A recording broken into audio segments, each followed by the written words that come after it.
and even from our state, come with money. So they kind of use a carrot and a stick. You take the money, you get the regulations. In reality, I've been asking a lot of the commissioners, how much money are you getting from the federal government for this program? And I might get an answer of 10, 20%. How much is it costing you to implement this program was my next question. And I will get an answer of 30, 40, 50%.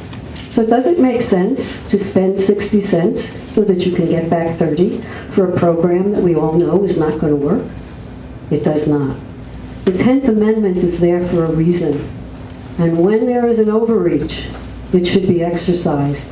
Sovereignty is of utmost importance. But again, that comes from the people. And when the people aren't loud enough and they don't talk enough, it gets missed, it gets put aside, and it gets forgotten. And that's what has been happening with the regulations. So it is very important that we analyze the regulations that come before our commissioners and our state. We analyze the money, and we determine whether or not the program is worth the aggravation that it will take to implement it. And if it is not, we have the power to say no. We have to exercise it. Brad. Okay, Brad.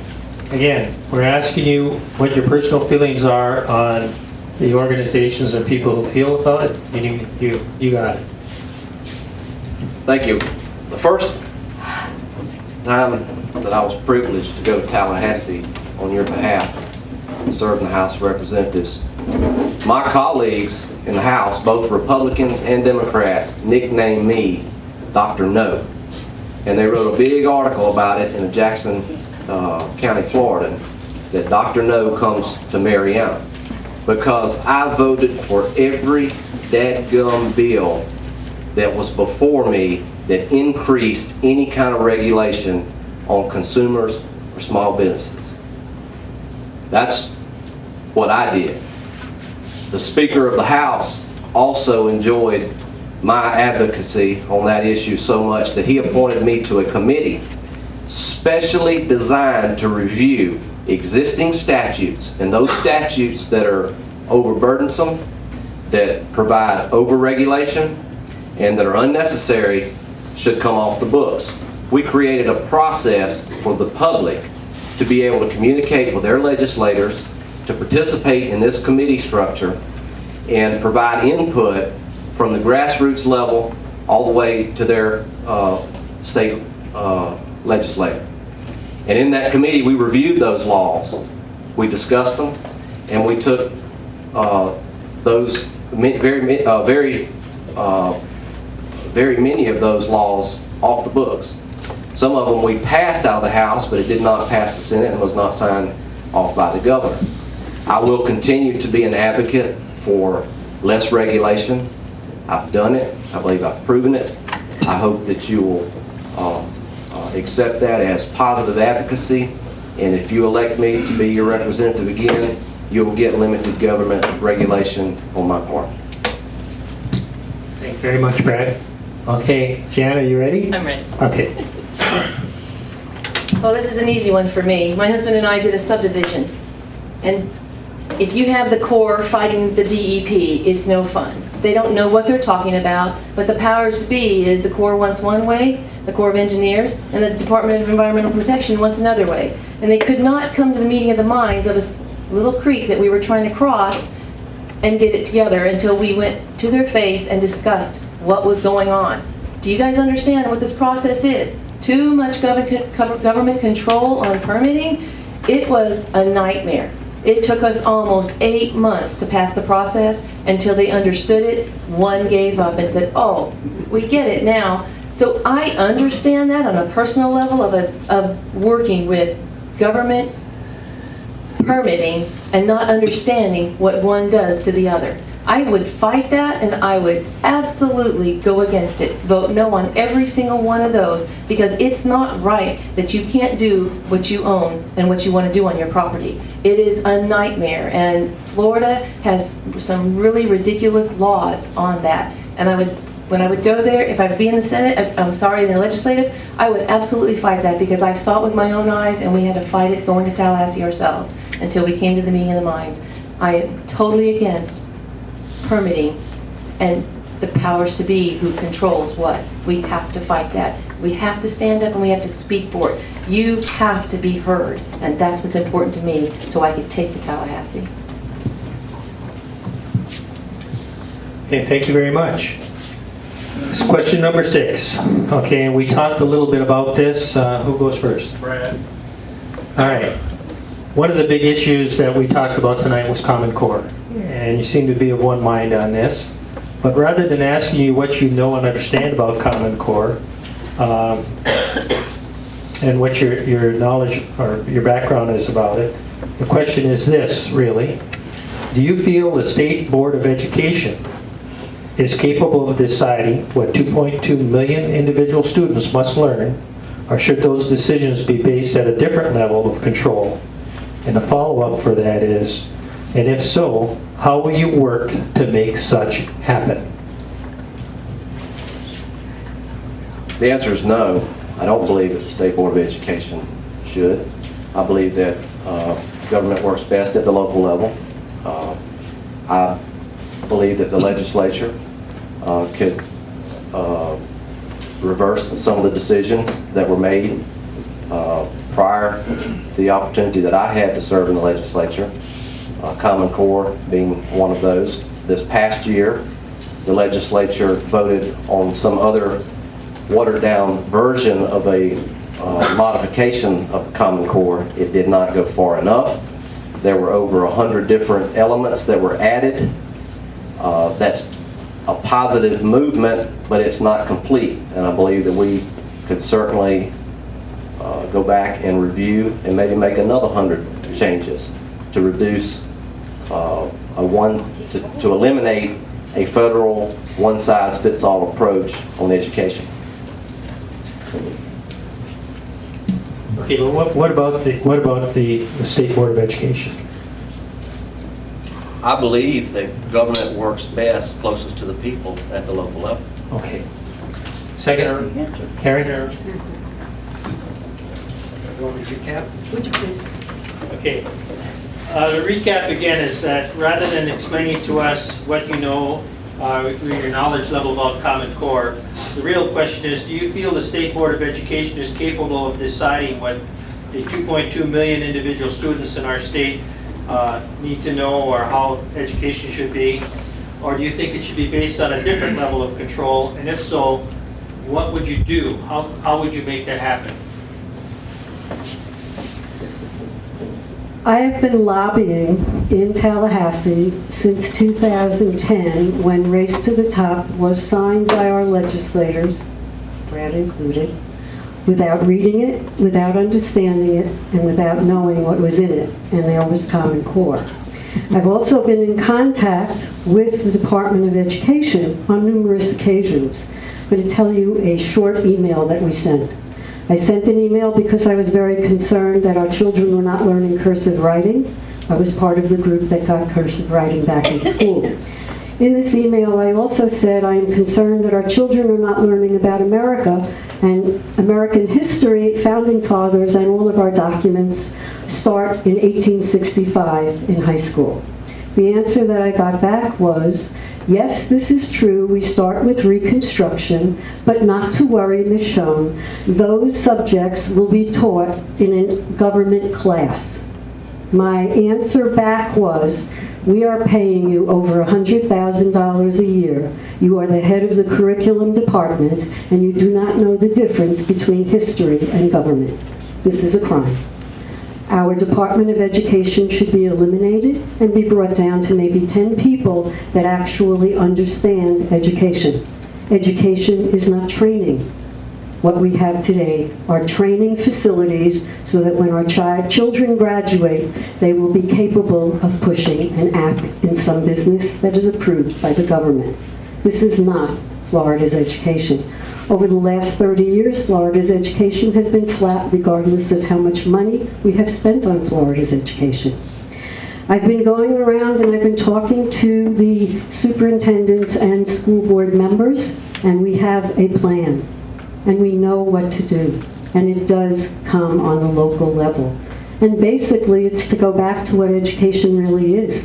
and stop putting social programs in school that are meaningless and do absolutely nothing to educate our children. Thank you. Okay, Jen? I pretty much touched on Common Core earlier. I am not for it. As for the State Education Board, Board of Education, I don't believe that they need to be controlling us. I earlier said that it needs to come to the local level, because north end of the county to the south end of the county, children are all different. Again, public school system, they're not being taught. They're not being taught our history, which is so important to me, to our children to know what is going on. When you take them out and you put them in the private schools, at least you can teach, you can see what's being taught, and you can voice your opinion, and you can go there and you can talk, and it's still there and open their doors. Homeschooling. That's where it's all starting with my heart. For my grandchildren who are homeschooled, when they travel from Hawaii all the way to Virginia and north and south, they are not on the same level at all when it comes to this standard of school teaching. They've got to learn how to read and write and talk about their history, where we all came from. Common Core, I am totally against it. Fight it, don't implement it, bring it back to you. The local government is where it should start, and that's how it should begin. Okay, thank you. Our candidates obviously are doing a lot of talking here. Sam, where are you? Sam? Would you all, oh, you brought water. Yes. Sam, would you please go get us 3 waters for our candidates? Thank you. I apologize. I should have thought of that ahead of time. Brad came prepared. He not only brought water, he brought Gatorade. Okay. Who's going to go first? Karen. Okay, this is question number 7. And boy, I got hammered on this one here a number of times. A number of people in Walton County remain concerned over the issue regarding the deal between the state and the county on infrastructure. The most contentious is the 331 bridge and the 4-lane improvement. As you are aware, Walton County was asked to contribute additional funding of the bridge. It became public that other counties have not been required to like deals. To many, it felt like extortion, in which delay of the 4-lane construction of 331 was promised if the people did not pay the additional funding. Understanding that the local people voted on increasing taxation, but with the proverbial gun held to their head, so to speak, to many, this seems to be an injustice. If you're elected, is there any way that you would work to correct this feeling, or would you prefer to let sleeping dogs lie and move on? Is it possible that this debt to the county can be made void by the state? And lastly, should something like this occur in the future, would you have any ideas on how to keep a fair and equal playing field within your district and the state? Complex question, 2 minutes. Thank you.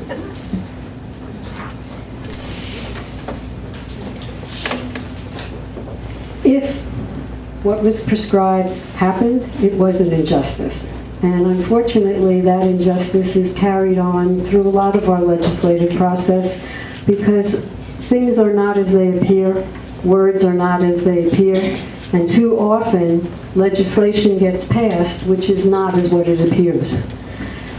Can it be fixed? Can it be changed? Anything can be revisited, anything can be re-looked at, and anything can be set right. But the voice of the people, again, have to be heard. And it's not just one lone voice in Tallahassee that says, look at this, look at this, look at this.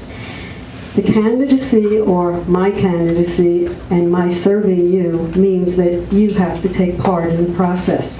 And when we have a conference call, and we say, this is an injustice, and I need you to call the Department of Transportation. I need you to call the governor's office. I need you to email. I need you to write letters. I need you to back up and support what I'm saying.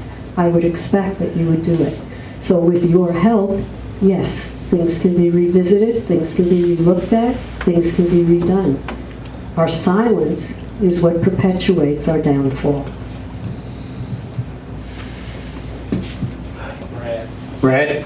You're number 2. Again. The Florida Department of Transportation sat in my conference room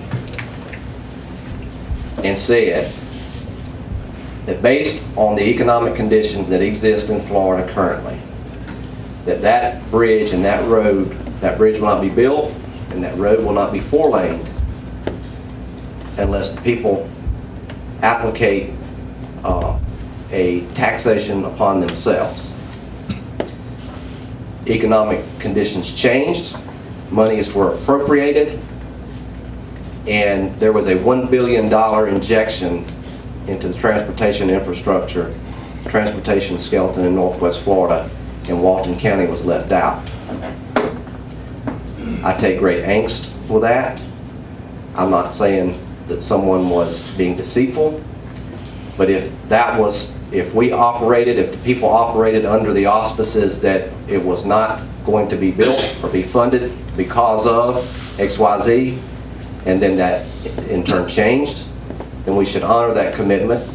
And I will advocate, I will go to Tallahassee, I will ask to be on the Transportation Appropriations Committee. I will publicly state that I believe that Walton County deserves monies in addition to what was appropriated 2 years ago for transportation infrastructure here in Walton County. I will make that a highest of highest priorities if elected. Okay, Jan. Thank you, Karen and Brad, for all that information. I live at the beach, and I've often wondered why we have a 2-lane that would always go all the way up to Defuniak Springs. When you travel over to Bay County, you see the 4-lane at 79 working now, going over the bridge. You see the 4-lane at 77. It's just like, whoa, what is happening here in Walton County? Has Walton County never been heard? We need to fight for what we need for Walton County. I don't ever sit still. You can't sit still and have a successful business. You have to work hard, and you have to speak out, and you have to be there, and you have to be a part of it all, and you have to know what people want. I am that person because I make it happen. I can go there and we can find out why. The knowledge that Brad has and being legislative is wonderful. I would love that because I would be getting in somebody's face to make it happen. They can tell you, I have like a little nickname, I'm a bulldog. I'm a bulldog because I want to fight for the rights of what is right to fight for. And to watch that bridge and to know that we are all paying the taxes for that bridge. It does hurt. It doesn't seem fair that we didn't get any money. Why not? Why hasn't Walton County been heard? I want to stand up for Walton County, and I want to be that person to do that for you. Thank you very much to all of you. Okay, this is question number 8. Brian. You can go first. Continuing efforts to control communities seems to never stop. To name a broad-term issue, it would be gun control and the Second Amendment. But on a state and local issue, it would be the environment, such as water, the septic tank issue. They just never seem to stop hounding the people. They go, you fight them, you think you've got them put to bed, and they seem to crop up again on you. What is your personal and legislative position on issues of this type, and how will you work on these types of matters? Thank you. Just this past week, I received the endorsement from the National Rifle Association. I have an A+ voting record with the National Rifle Association, so I don't think there is any uncertainty how I feel about the Second Amendment of the United States Constitution. I believe in practice and application of the Second Amendment. I'm glad you brought up that septic tank issue. I was in the legislature when that issue passed. You can go to the you can go to the Florida House of Representatives website, and you can look up every legislator's vote on every issue. And if you go and you pull up that bill, the first bill that was passed, which contained the language that put that terrible septic tank law into application, and you pull up that roll call list, you will see under the name of Representative Drake there is an N next to my name. I voted no the very first time. I was one of only 30 some other members. They saw that, saw the bill that contained that language and said, this is overreaching, it's overpreaching, it is added regulation, it's unnecessary, and I was proud to cast a no vote on the septic tank law. Thank you very much, Brad. Jan? I love my Second Amendment rights. I'm a concealed weapons carrier, and I believe in it. I don't have a problem carrying it anywhere I go, and especially in real estate, it's very important that you do that. I can shoot a gun, and I can shoot a bullseye, and I love to practice with my husband, and I've hunted with my husband, and I enjoy it. I am glad and proud to be a part of the Second Amendment rights, and I would fight for that. Septic tank, yes. Boy, did it affect real estate. Am I against, again, the word permitting? I am, and I would vote no, no, no. It is amazing how they were trying to pass that bill and to do all the things that they were doing. I am totally against it, and I would fight for it. We would fight to not have any more of those to come our way. It is not healthy for us, but again, it's for the people. You have to speak up, and you have to come to my face, and we have to come to your face, and we have to say, what do we want? We don't want this. I don't want this, and I would proudly put a big no on mine as well.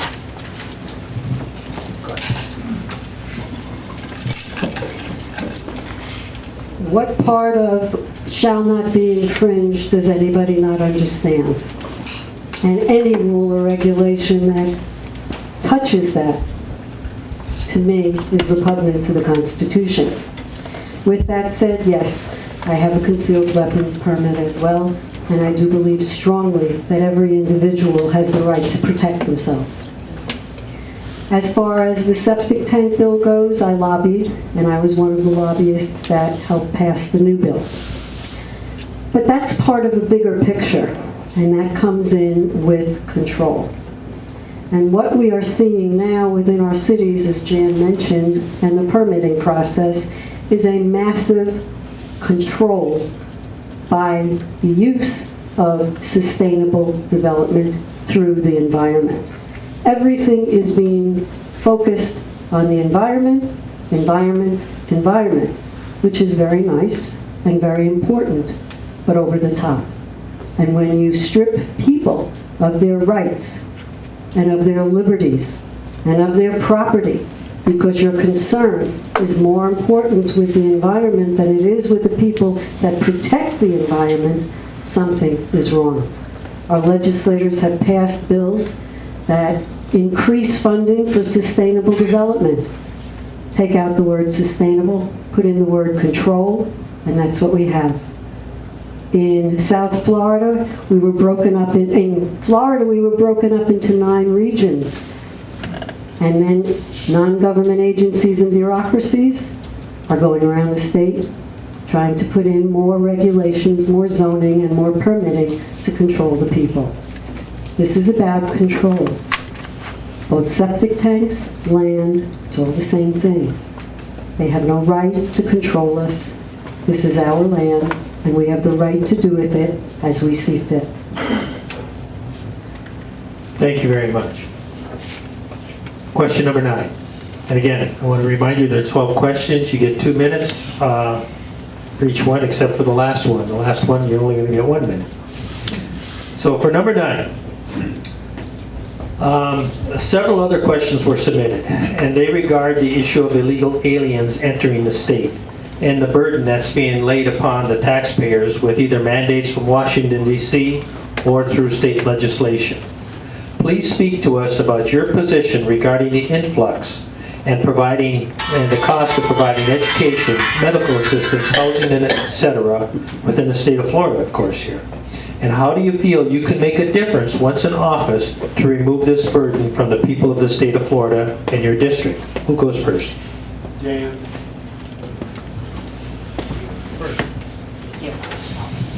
Well, you know how I feel about illegal immigrants. We have to secure the borders no matter what we do first. It has to be done. People say, well, it's so large, it's so big, we've been trying forever. But we have to try, and we can never stop. As for the ones that are here, you can't just kick them out and go back home. We have to make a pathway for them to get in, and we have to make it right. We have to make them learn English first in America. That is what I've just been a huge proponent of. When I go to Japan and go visit my grandparents, when I used to go to Japan and visit my grandparents who passed away, I didn't speak English to them. I had to learn some Japanese. No other country will say you have to learn the other language to come in here and not learn English. We need to learn English first. We need to teach them. If you want to come into America or you're already here, here is how you get your citizenship. Learn English. Learn to pay taxes. Learn to vote. Be a part of America and enjoy it. Earn your minimum wage. That's what we need to do. The second question on that one was? How would you address, if you're elected to office, to remove the burden that taxpayers have to pay in order to cover the expenses of aliens when they come into the state?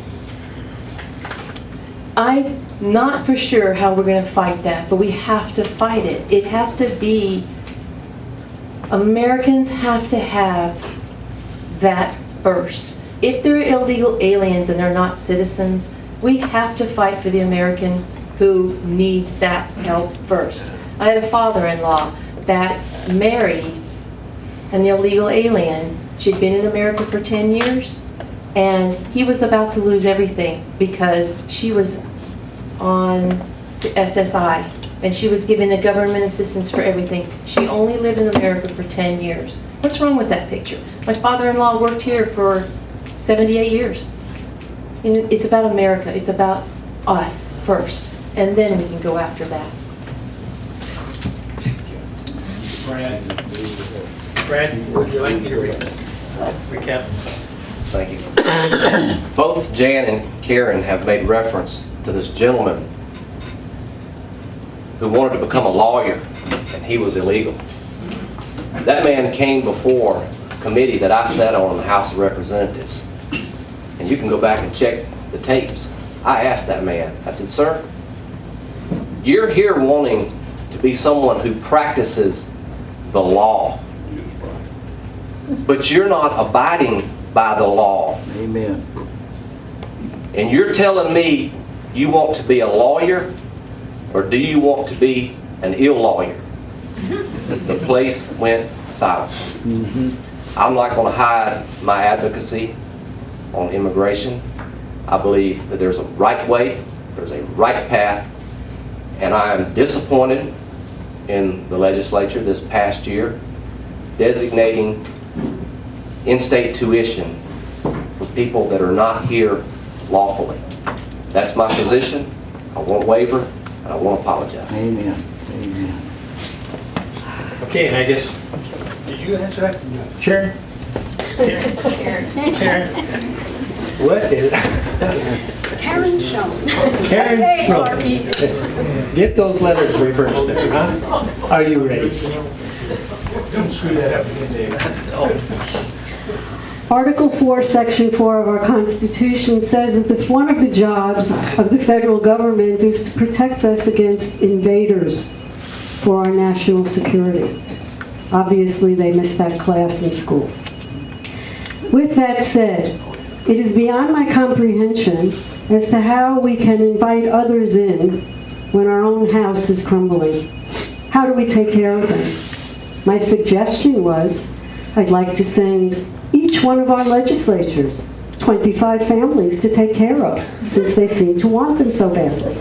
Amen. It is time that we stop putting laws on paper that cannot work in society. It is time that we lift our voices and say we are Americans first and always, and that our house must be clean before we can invite others in. And we are not doing that. And until we start doing that, we can debate and debate and debate, and we will have illegals going to Florida, Tallahassee in buses wearing shirts saying, I feed Florida, you have to take care of me. We will have busloads of people coming in from the Chamber of Commerce saying, I'm illegal, take care of me. That is reprehensible. I am a citizen. And in our Constitution, we are all granted the same protection. It does not create a protected class for illegals at the expense of Americans. Thank you very much. Okay, Danny, who's good to go first? Brad gets to go first. Okay, this is question number 10. To the people, it appears that state legislators will always proclaim that they wish to reduce or eliminate taxation. And if a fee or a tax is reduced, it usually ends up being replaced by another. Truly, the only way to reduce taxation is by reducing services and downsizing government. What services and programs would you work to reduce or eliminate to reduce taxation? Or what taxes and fees or programs will you promote? Thank you. I believe absolutely that we need to advocate for the reduction of, to make reductions in regulation. I have done that. The Speaker of the House appointed me to a committee to evaluate the permitting process and the regulatory process. We created an open government system by which the people could address the committee to make recommendations before the legislature to make changes. We cracked the egg on the shell, allowing that discussion to take place. Our governor bought into this concept, and he asked each one of his agencies to review the regulatory structure and the regulatory climate in Florida. And if there was a rule that existed, or if there was a statute that existed, he asked his agencies and the legislature to consider eliminating it. Under his watch, and during the time that I was in office, we made over 2,500 eliminations in rules in agency governance. I credit Rick Scott for his leadership on that.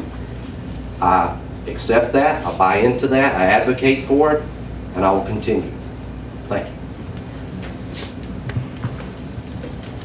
And the second person? Karen? Karen. Sure.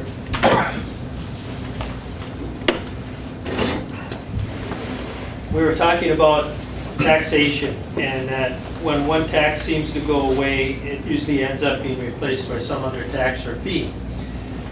So we really understand that to reduce taxation or fees, you really have to get rid of a program or you have to downsize government. What services and programs will you work to reduce or eliminate, or what taxes and fees and programs will you promote? You get a choice. First of all, our governor raised our budget $7 billion, so I find it hard to think of what he has reduced. So with that said, let's take a look at the picture. The waste, fraud, and abuse would probably knock off about 30% of the budget.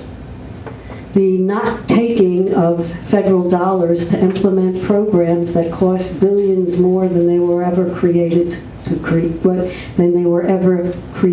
do would be a good place to start. If our citizens and small businesses were productive, our budget would equal out, and many of the taxes and fees and permits could go away, because the natural flow of business would enhance our prosperity. I find that it's very difficult. You cannot out-regulate with a group of people that put the regulations in place the first time. They're not going to censure themselves, which is why we surely hope that you will choose the right candidate. With that said, the importance of seeking out waste, fraud, and abuse, and I say that again, because every candidate says that, and when they get to Tallahassee, they forget it. It is very important. 30% of our budget could be eliminated. If we stop giving subsidies to billionaires like we just did by building a stadium, why are we giving subsidies to billionaires to build a stadium? Why are we creating rail that nobody wants that will have to be subsidized by every one of us? The programs look great on paper, but I am asking, find one place in this country where they actually work. And I think before we put any programs in place, we should do a little history and see where they were implemented before and what were the results. And if we stop doing things in a blanket measure and actually tested to see if it worked before we implemented it, when we implemented it, we would have the right procedure. Thank you. Okay, Jan, I'm gonna. Read it again. Yes, absolutely. Okay. To the people, it always appears that state legislatures will always say that they wish to reduce or eliminate taxation or fees, but they always seem to replace it with something else. Government seems to be always growing. So the only way to reduce taxes and fees is by downsizing government or reducing programs. What services and programs would you work if you were elected to office? What programs would you work to eliminate to reduce taxation? Or what taxes and fees would you promote?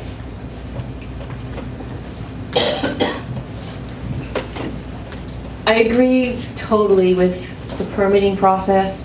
It is a lot of paperwork, it's a lot of money, it's a lot of back and forth to get it done. The permitting process on land, development, any of that takes time, takes money, and it's long. It's frustrating because you wonder why. The government, I totally believe there's a lot of waste, and I know there's fraud. You want to fight that. Can one person go to Tallahassee and change that? No, but you sure can talk about it. You can make it known. And I know that politicians will go up to Tallahassee and they say, we're going to do this and we're going to do that. I want to be one that says, this is what I can do for you. And I can make it known and go to the face of the person that it's going to make a difference to. Will it happen? We can only try. And if we don't try, guess what? There's more government control. You see waste all the time. You wonder, you know, I believe that if you're licensed, you need to pay that fee. I believe that we need to have legal contractors, legal realtors, everybody that has to have a business is been looked at. That's important to me so that when we serve the public, we know that we're getting the right person. Those are the kind of things that I would advocate for, that I would fight for, to do the right thing to make sure you are hiring the right person. Again, the fraud that's out there and the waste, it's terrible, and I would fight for the permitting process to be less and for businesses. And it's good to see that sales tax on commercial is coming down. That's been needed for a long time. Looks like we're going to be right on schedule here. We're going to end up pretty close to our 90 minutes. Who goes first? Jan, you get to go first again. This is question number 11. How will you most work to protect the people of your district? What will you set your sights on? And how will you go about reaching those goals?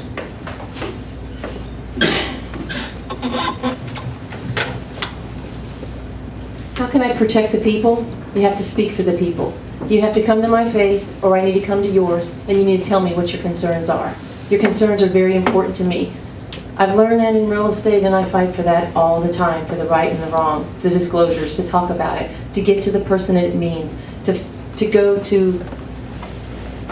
I personally have never been one that started on the bottom. I always go to the top, because I've also learned that starting on the bottom never gets you anywhere. It only gets you somewhere, but it never gets you to the person that you need to speak to get it done. So I personally would go to the person that it makes a difference. And talking to my constituents, getting in front of your face, going to your door, or you calling me on my phone, coming to my door. I'll always be open to hear, and I will fight to go to the person that makes a difference to get the answer. Who's second? Karen? Karen. Repeat it? Sure. How will you most work to protect the people of your district? What will you set your sights on, and how will you go about reaching that goal? In order to protect the people of the district have to be knowledgeable of the Constitution and the rights that they have, and that is a basic part of our problem right now. Our children, especially those who are 40 years and younger, have very little knowledge of the Constitution, they have very little knowledge of their rights, and they have very little knowledge of what they can do as individuals. So bringing that knowledge is very important to me, to be able to share that with my constituents.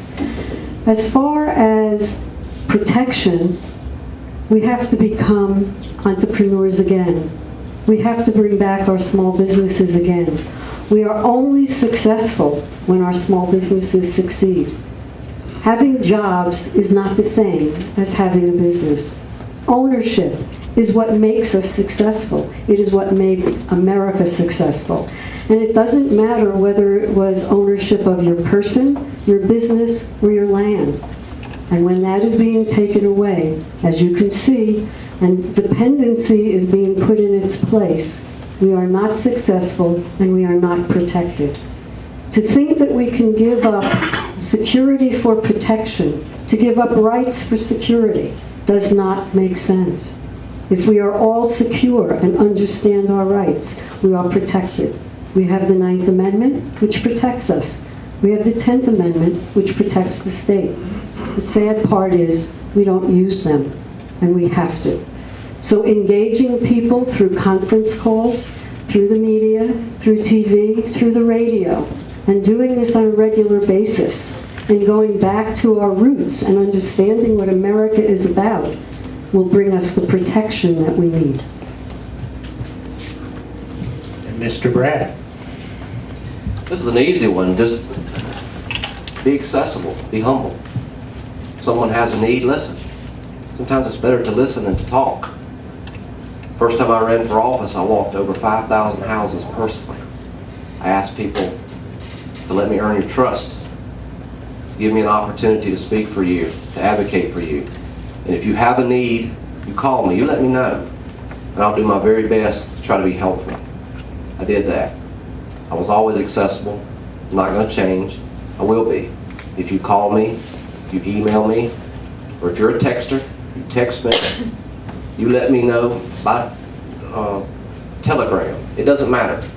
If you have a genuine need, if you have a concern, if you hurt, or if you want to advocate some policy change, you let me know, I'll come to your house. Because I enjoy doing business with people, face to face, being forthright, being honest, and just do the right thing. Treat people like you want to be treated, and I think this world, this state will be a better place. Thank you very much. We're now down to the last question that I have on my list. Aaron gets to go first. This is a real simple question. You get 1 minute. It's a short question. What do you see for the future of Florida and our nation?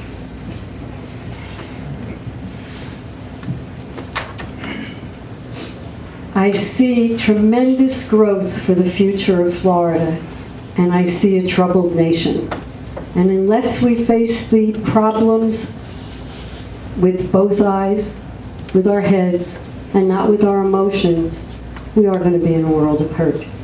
But the good news is, as I've been traveling around the district, the people get it. And I think coming together, I know, coming together and being Americans, not divided, not sliced and diced, but being Americans and working together for America will certainly enhance what goes on in Florida. A state is sovereign, but it is still part of a nation. And we can only do what we can do in our local communities to make us successful. And when we find that we are not, it is something that we must report, work with, and work out, and continue to work towards a free America. Liberty and freedom are the most important things that we have. And we have learned that freedom is not free, and we have to work for it. Jan? We say it one more time. Sure I will. It's the shortest one, and even I can't remember it. What do you see for the future of Florida and our nation?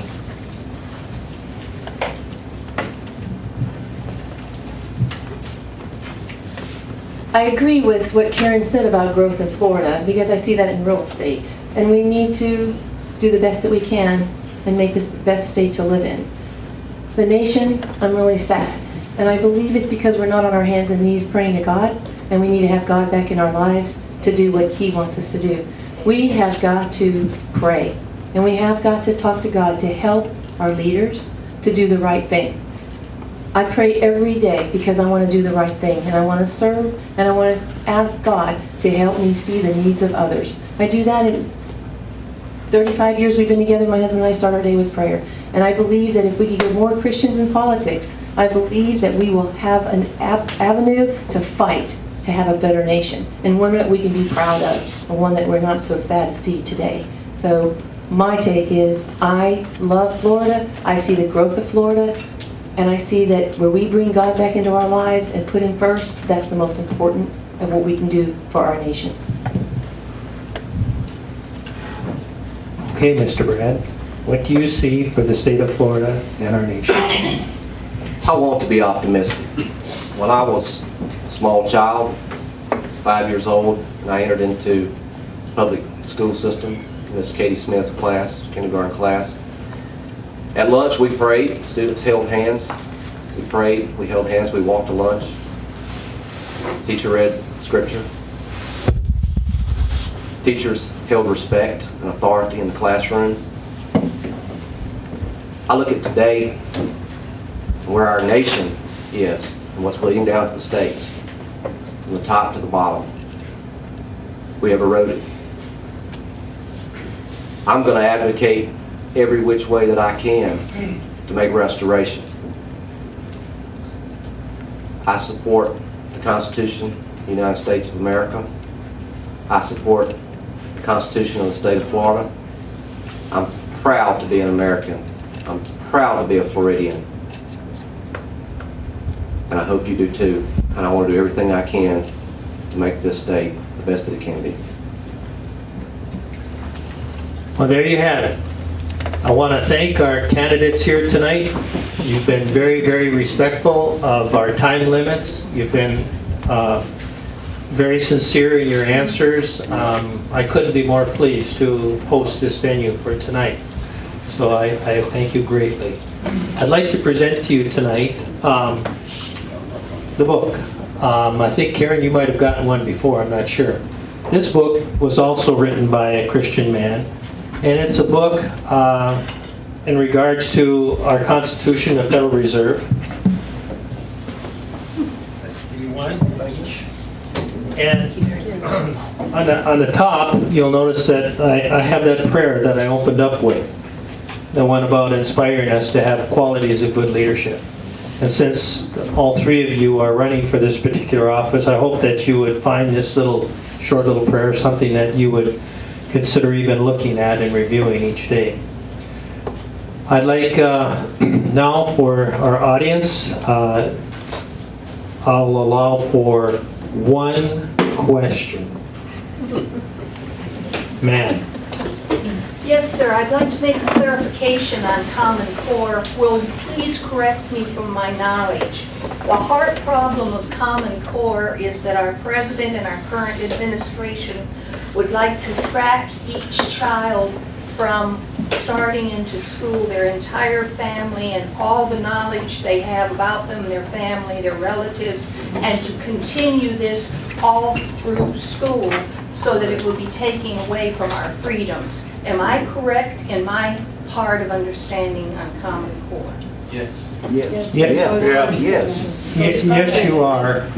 And I said that you could ask a question. I was hoping it would have been a question directly, really at our candidates here. Brad, I'd like to ask Brad because he's had Well, most knowledge. Here's what I want to say in defense of our candidates here, okay? Okay. All right, you're asking a question that which requires every individual becoming knowledgeable about what Common Core is and some of the bad attributes of it. And our candidates have really addressed how they feel about Common Core, each and every one of them. And if I'm correct about it, each and every one of them were against Common Core. And they also stated that they would like to see education at a local level, the control of it. Sir, Do Randy. you want a direct question? direct question. I want to hit the first one about life, liberty, pursuit of happiness. It's like, forget pursuit of happiness, forget liberty. You can't have any of those without life. What can we do? We have representatives. What can you do when you get there to stop abortion in Florida? That is an excellent question, and that's the kind of question I was looking for. Danny, who gets to go first on that one? Mayor.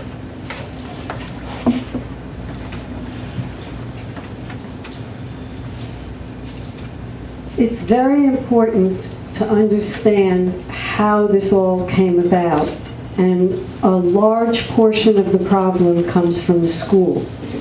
If children were taught in early on in biology that a fetus was a baby and that they would be killing a baby, they would not be looking at abortion the way it is. If they were taught that at home and not guided by social justice or some social program to abort, we wouldn't be doing that. This is a cultural problem that we have, and it's not going to be changed overnight because it has to be brought in through education, both at a school level and at an adult level, because too many people do not understand that killing a fetus is killing a baby, and that is against the 10th commandment as well as our Constitution. But when they don't understand that, because God and morality are no longer part of our family culture, we have the problems that we do. So we have to get to the root of the problem. We're skirting around the issue, and I think that the only way that we can address it is to address it head on and to make it an issue. And I'm very interested to see what the Supreme Court rules, because I am 100% opposed that any of my money should go to pay for anybody's abortion. Okay, Danny, Brad, you get to answer second on this question of abortion, and we're going to allow you up to 2 minutes. Thank you, Mr. Henning, Randy, for asking that question. And I am very proud and pleased to share with this group that last week I was endorsed by the Florida Right to Life Association. I am adamantly pro-life. I believe in the sanctity of life. When I was in the legislature, I voted on bills that advocated that position. I voted on bills that required women to go through an ultrasound and see that baby's heartbeat before she made that decision. I voted on legislation that required minors to let the parental notification of minors, that required minors to let their parents know that what they're considering going through. There's no doubt where I'm at on this issue. I'm adamantly pro-life. Jan? I am a mother and a grandmother. I will fight abortion. There's nothing more than having your own family and to love them and to see what they are and how they grow and to see what they can produce to give back. It is amazing to think that someone will do that and that it happens. I will fight for the right. I am so pro-life to see that unborn child live. Again, I'm a mother and a grandmother, and I love every minute of it. And until we bring God back into our lives, again, we have to be on our knees. And that's what's very important. We have to be on our knees to get there. I love America. I love Florida. And I will fight for life. Thank you. All right. Can I ask a question? You can ask a question. Who's your most inspiring politician living today and why? Who gets to go first? Jan, you get to go first. Who's your most inspiring politician, was it? Most inspiring politician or representative living today and why? In America. In America. Well, yeah, of course, America. And why? Gotcha.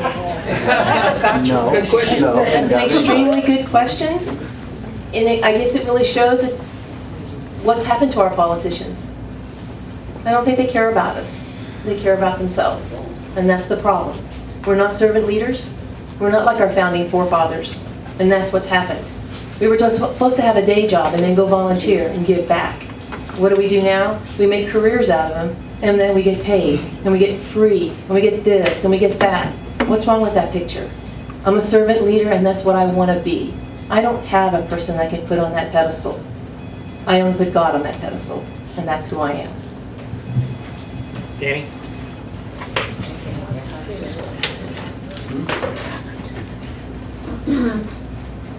Here. Here. I don't have a politician that I could put on that pedestal either. We need statesmen who will represent the people, who will work tirelessly for the people and carry the people's voice. And that's what we're missing. And until we get that back, every politician and their motivation is opposed to the Constitution, to our life, our liberty, and our pursuit of happiness.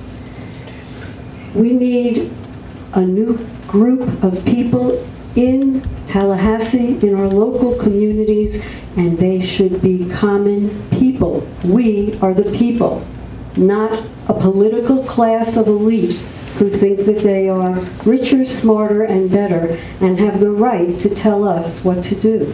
They do not have that right. No one has that right. And until we start electing people that can carry that voice and say no, we will get the government that we deserve. And I hope today that we can make an impression so that that will be changed. Go ahead and hand it right to Brad. Thank you. I do have someone who was a public servant that I hold in high regard, and he's here tonight. My dad, David Earl Drake. He was superintendent of schools in Walton County in 1976 to 1980. I was a small child, but I remember being a small child, and I remember my dad being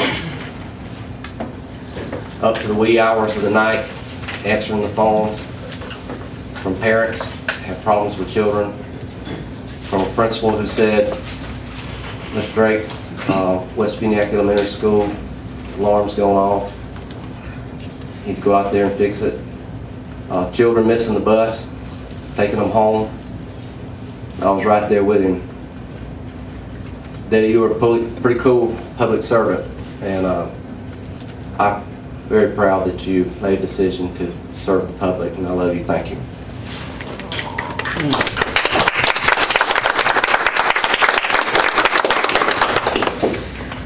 Nothing could be greater than a son loving his father. Amen. And a father loving his son. Well, there you have it. We've got 3 really good candidates here. I know there's other questions out there. I saw the hands go up. But we have really taxed these people this evening. I want to give you an opportunity to personally ask your questions afterwards here and allow others to be able to break, go to the bathroom, go home to family, or whatever it is they need to do. Unfortunately, only one person gets to go to this office. Sometimes when you have a good performance, you wish that all of them could go and represent you and work as a team, but it doesn't work that way. So would you please give them a welcome hand.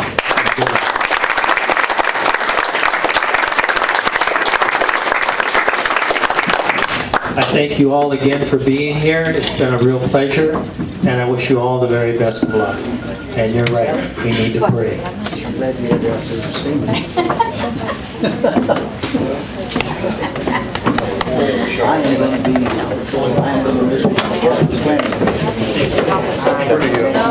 Pretty good testimony.